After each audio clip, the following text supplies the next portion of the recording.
1999 жыл. Ленинград облысы. Колтуша ауылы. Қысқы кеш еді. Көшеде шамдар әлсіз жанып тұрды. Қар баяу жауып жатқан. Бірақ сол түні бір отбасының өмірі мәңгіге өзгеретінін ешкім білген жоқ. Бұл қара файл. Мұнда шындық жасырылмайды. Ал кейде ол тым кеш ашылады. 14 жастағы қыз үйіне оралмады. Алғашында ата-анасы уайымдамауға тырысты. Құрбыларымен жүрген шығар деді. Кейін телефон соқты. Ешкім жауап бермеді. Түн өтті. Қыз келмеді. Келесі күні полицияға арыз жазылды. Полиция басында бұған аса мән бермеді. Жасөспірімдер кейде осылай кетіп қалады. Достарында жүрген шығар. Бірақ 3-ші күн өткенде бәрі өзгерді. Ауыл шетіндегі ескі гараждан қыздың майыты табылды. Суық бетон. Қараңғы бөлме. Тыныштық. Қыз тұншықтырылған еді. Тергеушілер бірден оның айналасын тексере бастады. Кіммен сөйлесті? Кіммен кездесті? Соңғы рет кім көрді? Бір есім қайта-қайта шықты. Сергей Беляев. 16 жаста. Сол ауылдың тұрғыны. Кәдімгі отбасы. Мектепте тыныш бала. Полицияда есебі жоқ. Сырттай қарағанда қарапайым жасөспірім. Бірақ дәл сол Сергей қызды тірі көрген соңғы адам болып шықты. Тергеу кезінде ол сабырлы отырды. Көзін тайдырмады. Даусын көтермеді. Бірақ айғақтар бірінен соң бірі оған қарсы жинала бастады. Кейін ол мойындады. Барлығы қызғаныштан басталған. Ұрыс, айқай, реніш. Сергей қызды қараусыз қалған ғимаратқа ертіп апарған. Сол жерде ол қайтыс болды. Сот үкімі шықты. 7 жыл. Бар болғаны 7 жыл. Қызды өлтірген үшін. Баланың өмірін қиған үшін. Өмір бойы емес. 25 жыл емес. 7 жыл. Колония әткемшілігі кейін оның түзелу жолына түскенін жазды. Сол кезде ешкім бір нәрсені түсінбеді. Кейбір адамдар түрмеде түзелмейді. Олар тек күтуді үйренеді. 2009 жыл. Маусым айы. Сергей Беляев бостандыққа шықты. Ол 26 жаста еді. Темір қақпа артында 7 жыл өтті. Бірақ сол 7 жыл оның ішіндегі қараңғылықты жойған жоқ. Ол Павлова ауылына оралды. Әке-шешесінің үйіне. Қызыл кірпіштен салынған үлкен үй. Әкесі мен шешесі оны өз қолдарымен тұрғызған. Үйдің жанында бірнеше қосымша бөлмелер болды. Оларды жалға беріп күн көретін. Бай адамдар емес, бірақ адал еңбекпен өмір сүрген жандар. Сергей ондай өмірге үйренбеген еді. Әкесі оған жұмыс тауып беруге тырысты. Күзетші, слесарь, уақытша жұмыс. Бірақ Сергей бір аптадан кейін кетіп қалатын. Кейде 2 апта ғана шыдайтын. Оның білімі жоқ еді. Мамандығы жоқ. Ең бастысы өзгеруге деген ниеті жоқ болатын. Түрме оны түземеді. Тек қатырып қойды. Сол жазда ол Лидамен танысты. Лида 19 жаста еді. Ақ көңіл, сенгіш, махаббатқа берілген қыз. Ол Сергейдің өткенін білді. Түрмеде отырғанын білді. Неге отырғанын да білді. Бірақ бұл оны тоқтатпады. Кейін көршілер бір нәрсені қайта-қайта айтатын. Лида оны тым қатты жақсы көрді. Ол Сергейден бәрі жақсы болады деп күтті. Оны құтқарамын деп сенді. Пәтер ақысын өзі төледі. Жұмыс істеді. Екеуіне де жететін ақша тапты. Ал Сергей өзін іздеп жүрді. 2 жыл өтті. Сосын Лида жүкті болды. Ол үшін бұл бақыт еді. Ол отбасы болуды қалады. Шынайы өмірді қалады. Бала арқылы бәрі өзгереді деп сенді. 2012 жылдың шілдесінде қыз дүниеге келді. Атын Василиса қойды. Сол кезде Сергейдің әкесі үйге көшіңдер, жалдамалы пәтерге ақша кетпесін деді. Лида келісті. Дәл сол шешім кейін олардың тағдырын өзгереді деп ешкім ойлаған жоқ. Себебі сол күннен бастап өлімге қарай кері санақ басталған еді.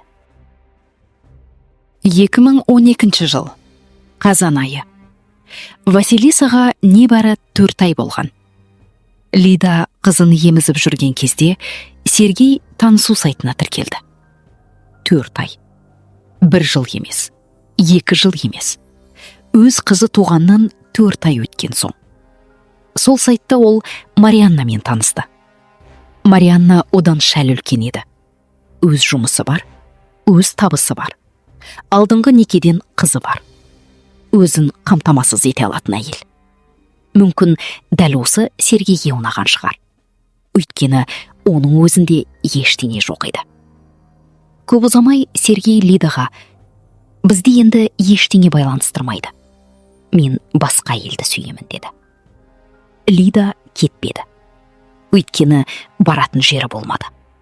Қолында 4 айлық сәби. Өз үйі жоқ, ақшасы жоқ. Ол тұзаққа түсті. Бірақ бұл тұзақты өзі құрған жоқ. Ол сол үйде қалды. Сергейдің ата-анасымен бірге. Өз қызын өсіріп жүрді. Ал Сергей сол үйде тұрып Марианнамен кездесе берді. Әкесі бәрін көріп отырды. Бір күні ол ұлымен сөйлесуді тоқтатты. Кейін Сергейді бөлек кіретін шағын пристройкаға шығарып жіберді. Тек бір нәрсе ғана ата-анасын толықтай үзіп тастауға жібермеді. Василиса. Олар немересін қатты жақсы көрді. Лиданы да жақсы көрді. 2013 жылдың жазында Сергей Марианнаны Сочиге алып кетті. Демалыс, теңіз, бақытты отбасы сияқты көрініс. Ақша қайдан келгені белгісіз. Бірақ қызына ақша таппаған адам көңілдесіне ақша тапты. Марианна кейде оны үйдің қасынан алып кететін. Көлік қақпа алдында тоқтайды. Сергей шығады. Көлікке отырып кетеді. Ал сол сәтте Лида терезеден қарап тұратын. Онымен бірге Сергейдің әкесі мен шешесі де қарап тұратын. Үйдің ішіндегі ашу күн сайын көбейіп жатты. Әкесі ұлына: "Немесе адам сияқты өмір сүр, немесе бұл үйден кет" дей бастады. Бірақ Сергей кеткісі келмеді. Өйткені оның өз жоспары болған. 2014 жыл. 14 ақпан. Кешкі уақыт. Үйдің ішінде тыныштық болатын. Лида ас үйде тұрған. Мүмкін тамақ дайындап жатқан шығар. Мүмкін қызын ойлап жүрген шығар. Ол Сергейдің артынан жақындап келе жатқанын көрмеді. Оның қолындағы темір құбырды да көрмеді. Бірінші соққы. Кенеттен. Қатты. Лида бұрылып үлгермеді. Кейін екінші соққы жасалды. Сосын тағы. Лида еденге құлады. Айқай дыбысына Сергейдің анасы жүгіріп келді. Ол ас үйге кірген кезде өз ұлын қолында темір құбырмен көрді. Ал жерде Лида жатты. Бірақ Сергей тоқтамады. Анасын да сол жерде өлтірді. Өз қолымен салған үйінде. Өзі жуып жүрген еденнің үстінде. Бірнеше минуттан кейін үйде 2 мәйіт жатты. Бірақ бәрі мұнымен бітпеді. Сергей 2-ші қабатқа көтерілді. Василисаның бөлмесіне кірді. 1,5 жастағы қыз төсекте жатқан. Сол. Ол әкесін таныды. Даусын білді. Оған қолын созатын. Сергей қызын қолына алды. Біраз ұстап тұрды. Сосын төсекке жатқызды. Жастықты алып қыздың бетіне басты. Тергеу материалдарында кейін былай жазылады. Ол қозғалысы тоқтағанша күтті. Василисаға 1 жыл 7 ай болған. Ол әлі толық сөйлей алмайтын. Әлемнің қаншалық үлкен екенін енді ғана түсініп келе жатқан. Төменде 2 адам өлген. Енді 3-ші мәйіт пайда болды. Бірақ Сергей тағы да күтті. Өйткені әкесі әлі жұмыстан оралмаған еді. Александр Васильевич таксиде жұмыс істейтін. Сол күні де кешке дейін нәпақа тауып жүрген. Үйге шаршап келді. Есікті ашты. Сергей күтіп тұрған. Бірінші соққы дәл кіре берісте жасалды. Сосын тағы. Тергеу кейін кемінде 10 соққы болғанын анықтайды. 10. Бұл жай ашу емес. бұл адамды толық жою. 1 сағатқа жетпейтін уақыт аралығында Сергей 4 адамды өлтірді. Әкесін, шешесін, әйелін, қызын. Сосын тыныштық орнады. Үйде тек сағаттың дыбысы қалған еді. Өлтіргеннен кейін Сергей бірден үй жинай бастады. Дәл солай. Жыламады, айқайламады, шошымады, жинай бастады. Ол мәйіттерді бір-бірлеп жертөлеге сүйреп апарды. Ең астына әкесін, оның үстіне Лиданы, сосын анасын, ең үстіне кішкентай Василисаны қойды. Тергеушілер кейін дәл осы ретті анықтайды. Жертөле суық болатын, ылғал, қараңғы, ал оның ішінде 4 адамның денесі жатты. Сергей жоғары көтеріліп, еден жуа бастады. Қан іздерін сүртті. Қабырғаларды қарады. Үйді қалыпты көрінетіндей жасауға тырысты. Бірақ қан жай кіремес. Оны 1 сағатта өшіріп тастау мүмкін емес. Кейін тергеушілер нашар жуылған қоңыр дақтарды табады. Бірақ сол түні Сергей өзін өте сабырлы ұстады. Еденді жуып болған соң, ол Марианнаға қоңырау шалды. Даусында қорқыныш болмаған. Ол жай ғана: "Кел, ғашықтар күнін бірге өткізейік", деді. Түнгі 11-лер шамасында Марианнаның көлігі үй алдына келіп тоқтады. Сергей сыртқа шықты. Фараны өшіруін сұрады. Оны аулада біраз күттірді. 15 минуттан кейін қайта шықты. Таза киінген, сабырлы, мүмкін күлімдеп тұрған шығар. Сол түні олар сол үйде болды. Ал дәл олардың астында жертөледе 4 мәйіт жатқан. Марианна ештеңе білмеді. Ол: "Лида қайда? Ата-анасы қайда? Бала қайда?" деп сұраған болуы мүмкін. Сергей жай ғана: "Қалаға кеткен шығар", деді. Және ол сенді. Өйткені кейде ең қауіпті адамдар айқайламайды. Олар өте тыныш сөйлейді. 15 ақпан таңертең олар бірге таңғы ас ішті. Содан кейін Марианна кетіп қалды. Ал Сергей жаңа жоспар құра бастады. Ол әкесінің таксиде жүретін көлігін алып, басқа ауылға апарып тастады. Бұл оның алибиінің бір бөлігі еді. Отбасы бір жаққа кеткен деген жалған көрініс жасау. Кейін Петербургқа барып, танысының үйінде уақыт өткізді. Өзін қалыпты адам сияқты ұстап жүрді. Ал жертөледе 4 мәйіт жатқан. 15 пен 17 ақпан аралығы. 3 күн. 3 күн бойы Сергей сол үйде жалғыз өмір сүрді. Сол бөлмелерде жүрді. Тамақ жеді. Ойқұты. Оянды. Жертөледе не жатқанын біле тұра. Кейін ол құрылыс дүкеніне барды. Бірнеше баллон монтаж көбігін сатып алды. Қарапайым адамдар оны терезе бекітуге қолданады. Қабырғадағы саңылауды жабуға, үй жылытуға. Бірақ Сергей оны басқа мақсатта пайдаланды. Ол жертөлеге түсті. Сосын мәйіттердің үстіне көбік құя бастады. Баяу, ұқыпты. Кейін тергеушілерге өз айтқандай: уақытша жасыру үшін. Сосын жертөленің есігін бітеп тастады. Тергеу кейін тағы бір қорқынышты нәрсені анықтайды. Сергей келесі қадам ретінде жертөлені цементпен толық құйып тастауды жоспарлаған. Мәйіттерді мәңгіге көміп тастау. Еденмен бірдей қылып жіберу. Сосын жаңа өмір бастау. Марианнамен бірге. Бәрі ештеңе болмағандай. Ата-анасы бір жаққа кетіп қалғандай. Лида қызымен бірге жоғалып кеткендей. Бірақ ол цемент сатып үлгермеді. Неге? Ешкім нақты білмейді. Мүмкін уақыт жетпеді. Мүмкін жүйкесі сыр берді. Мүмкін өзіне тым сеніп кетті. 17 ақпан күні Сергей полицияға өзі барды.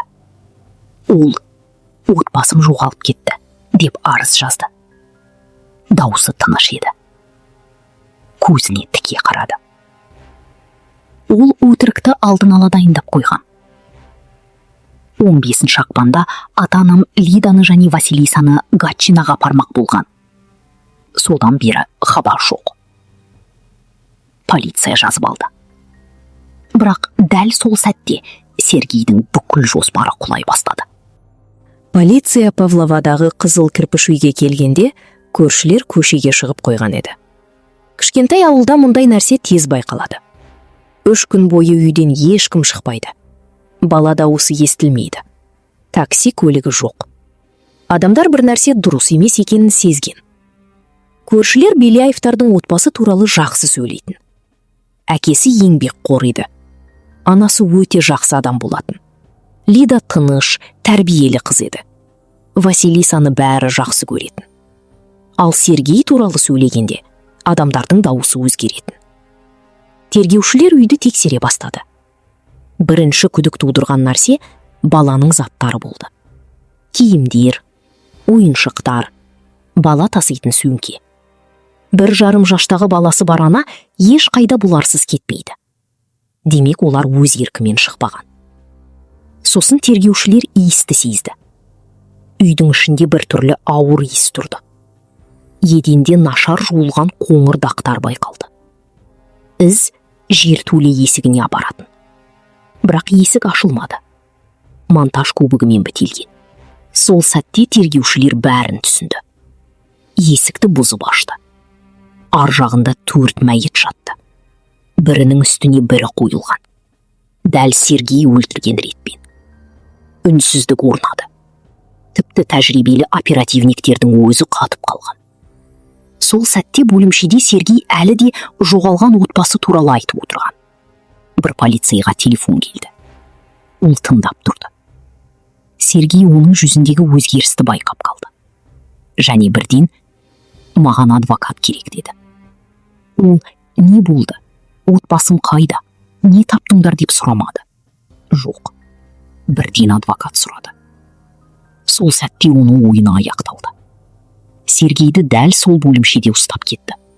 Сол күні ол бәрін мойындады. 17 ақпан 2014 жыл. Сергей Беляев тергеушілер алдында отырды. Қолында кісен. Алдында хаттама. Және ол бәрін айтып берді. Темір құбыр, жастық, жертөле, монтаж көбігі, көлік, жалған алиби. Бәрін. Еш эмоциясыз. Тергеушілер одан неге деп сұрады. Сол кезде ол кейін бүкіл Ресейге тараған сөзді айтты. Мен мұның бәрін махаббат үшін жасадым. Махаббат үшін. Бұл сөзді естіген адамдар шошып кетті. Өйткені мұнда махаббат жоқ еді. Мұнда тек эгоизм болды. Психиатриялық сараптама бірнеше аптаға созылды. Дәрігерлер оның жағдайын мұқият зерттеді. Қорытынды. Есі дұрыс. Толықтай. Ешқандай психоз жоқ. Ешқандай галлюцинация жоқ. Ешқандай аффект жоқ.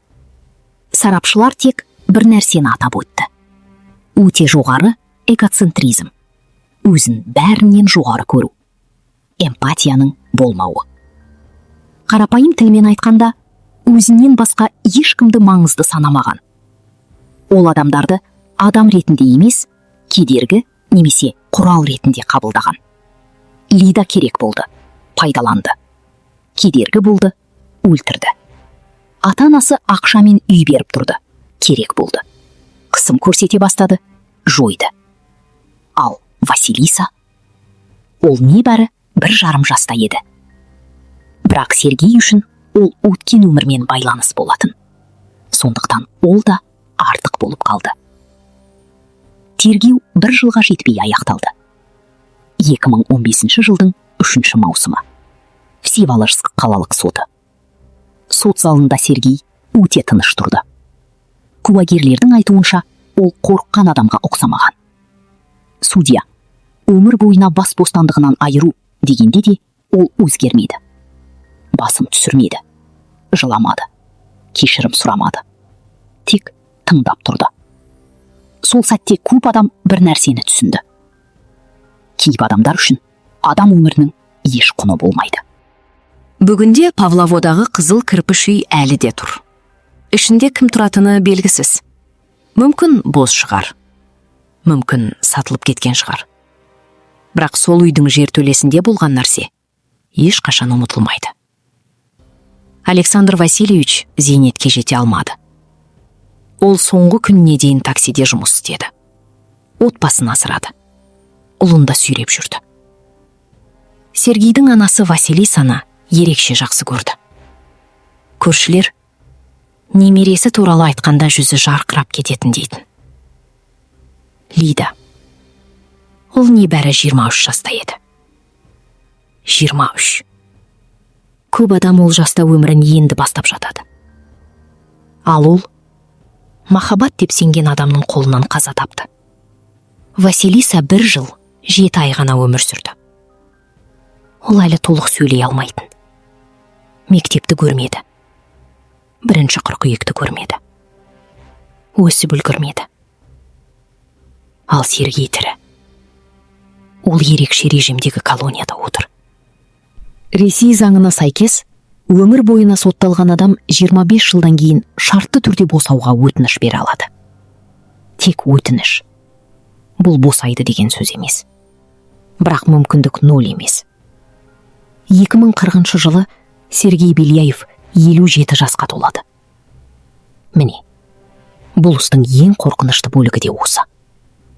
Өлген адамдарда екінші мүмкіндік жоқ.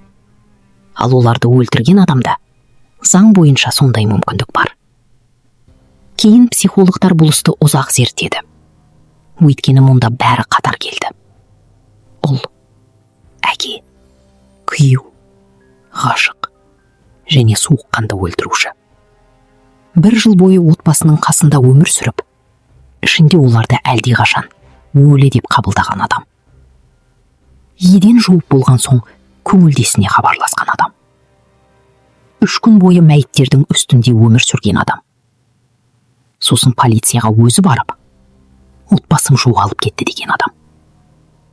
Бұл іс Ленинград облысындағы ең қатыгез отбасылық қылмыстардың бірі болып тарихта қалды. 4 адамның өмірі бір үйдің ішінде тоқтады. Қызыл кірпіш үй, қараңғы жертөле, 4 мәйіт және бір ғана сөйлем. Мен бұның бәрін махаббат үшін жасадым.